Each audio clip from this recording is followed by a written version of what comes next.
Assalamualaikum warahmatullahi wabarakatuh. Perkenalkan, nama saya Adilena Famaura Ayu dengan NIM 240607110002 dari Prodi Perpustakaan dan Sains Informasi, Fakultas Sains dan Teknologi. Pada video kali ini saya ingin memenuhi tugas ujian tengah semester pada mata kuliah Praktikum Basis Data dengan dosen pengampu Bapak Fahris Husnu Reza Mahfud MKom serta Kak Lalu Hairul Umam selaku asisten dosen pada mata kuliah ini. Langsung saja kita ke videonya.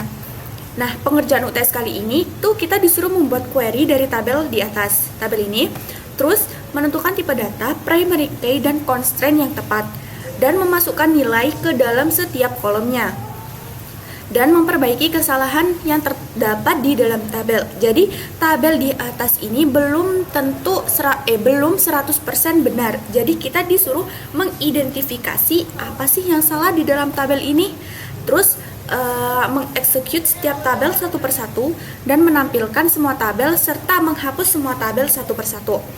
Di sini saya sudah membuat query-nya. Langsung saja kita ke SQL. Ini create tabel maskapai. Pada tabel maskapai kan ada nomor maskapai menggunakan tipe data INT.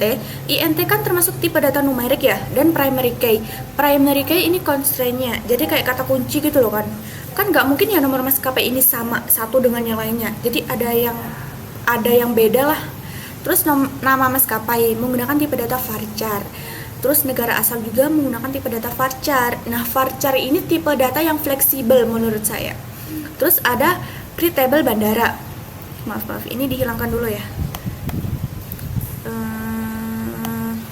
Ini ada create table bandara, ada kode bandara menggunakan tipe data char, not null primary key, dan nama bandara menggunakan tipe data varchar. Nama bandara kan panjang ya, kayak seperti Bandar Udara Internasional Soekarno-Hatta. Jadi kayak panjang gitu loh. Jadi menggunakan tipe data varchar ini. Terus kota dan negara juga menggunakan tipe data varchar. Terus yang ketiga ada tabel penerbangan. Di dalam tabel penerbangan ada kolom kode penerbangan menggunakan tipe data varchar, not null primary key, dan nomor maskapai INT menggunakan tipe data INT, serta foreign key reference. Jadi berelasi ke tabel maskapai ini di dalam kolom nomor maskapai. Jadi kalau kalian memasukkan di sini tipe datanya bukan INT, nanti pas di execute merah, jadi kayak nggak saling berelasi gitu. Padahal kan ini nomor maskapai kan saling sama gitu loh. Apalagi ini primary key kata kuncinya.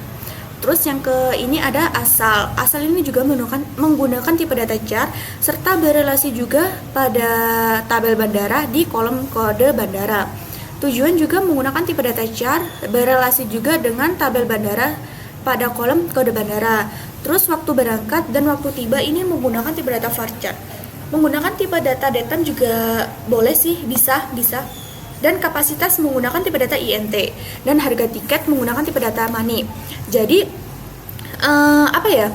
idealnya nilai mata uang itu menggunakan tipe data money gitu. Terus yang terakhir tabel tiket. Tabel tiket ada ID tiket menggunakan tipe data INT, not null primary key. Ada kode penerbangan juga menggunakan tipe data varchar, berelasi juga dengan di tabel penerbangan pada kolom kode penerbangan. Ini tabel penerbangan pada kolom kode penerbangan. Ini yang ini ya. Terus ada nama penumpang menggunakan tipe data varchar, serta nomor kursi menggunakan tipe data varchar, dan kode bandara tujuan menggunakan tipe data varchar, dan ini berelasi dengan tabel bandara pada kolom kode bandara. Langsung saja kita ini udah dieksekut semua kan? Udah saya execute semuanya, masuk ke dalam ini tabel yang ini. Nih loh, bisa dilihat ya. Terus habis itu apa tadi? Disuruh memperbaiki kesalahan yang terdapat di dalam tabel. Kita cari-cari ya. Kita lihat dulu tabelnya, terus kita identifikasi kesalahan apa aja sih? Kayak kan ini. Seperti contohnya kan ini nomor maskapai kan harusnya menggunakan ini kan, soalnya kan berelasi. Jadi kayak 00001 bukan 123. Begitupun juga dengan ini 0002, ini juga 0003. Soalnya kan foreign key reference berelasi tadi. Terus di sini juga ID tiketnya nih. ID tiketnya kan nggak boleh sama ya satu dengan yang lainnya.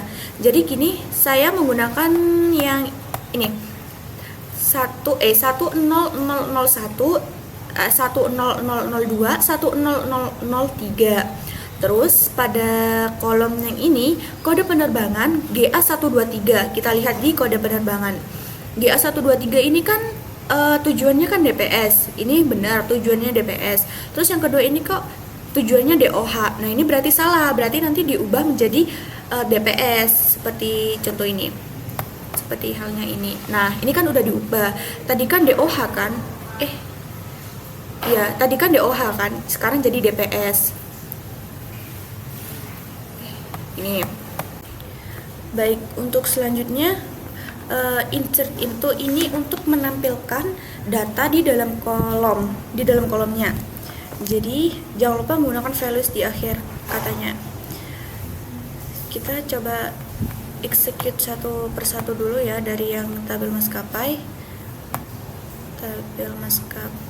di execute, terus bandara juga di execute sampai ke tabel tiket nanti execute-nya.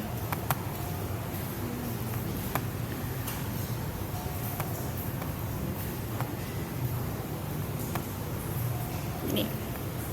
Oke, kita lihat yang di tabel apa udah masuk. Nah, di sini kan udah masuk ya datanya ya.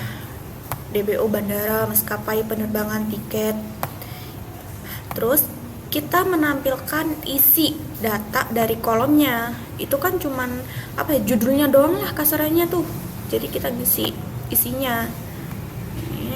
Nah, terus satu persatu sampai ke tiket nanti. Satu persatu. Nah, di sini juga jangan lupa nih ya. Date time. Ini kan menggunakan tahun dulu. Year, month, date. Jadi tahun, bulan, baru tanggal. Jangan kebalik, tanggal, bulan, terus tahun. Jadi nggak bisa nih. Pokok sesuai ini aja, sesuai yang di ini. Terus insert into yang tiket, execute juga. Oke. Untuk menampilkan isi kolomnya, kita menggunakan select from tabel apa. Jadi kalau mau menampilkan isi dalam tabel maskapai, select from maskapai, terus bandara, begitupun sampai yang di tiket. Seperti ini contohnya. Execute. Dah. Di sini kan udah udah ada tabelnya, udah terlihat. Kalau bandara ini execute. Nah, ini dia. Terus penerbangan juga. Nah, ini di penerbangan. Ini nggak bisa diatasin, nggak bisa. Terus ada di tiket. Nah, ini kan tadi kan udah diubah kan, berarti awalnya kan satu semuanya. Jadi beda-beda. Terus Kak, aku mau nampilin mau hapus tabel tiket nih. Langsung saja execute drop table tiket. Tuh, ini berarti udah kehapus gitu loh. Coba lihat ya. Coba kita cek. Nah, di sini kan nggak ada ya DBO tiketnya. Jadi kayak udah kehapus gitu loh otomatis. Aku juga mau mau hapus tabel penerbangan bisa saja. Jadi kayak langsung execute. Tuh, berhasil. Kita cek lagi. Dan udah nggak ada lagi di database-nya. Mau hapus tabel semuanya boleh. Execute bandara tuh, terus maskapai juga execute. Ini terus execute. Nah, terus kita lihat, kita cek lagi. Nah, udah kosong, berarti tabelnya udah otomatis kehapus. Saja videonya yang dapat saya sampaikan. Mohon maaf apabila ada salah kata ataupun salah penjelasan dalam menjelaskan video ini. Saya mohon maaf ya sebesar-besarnya. Assalamualaikum warahmatullahi wabarakatuh.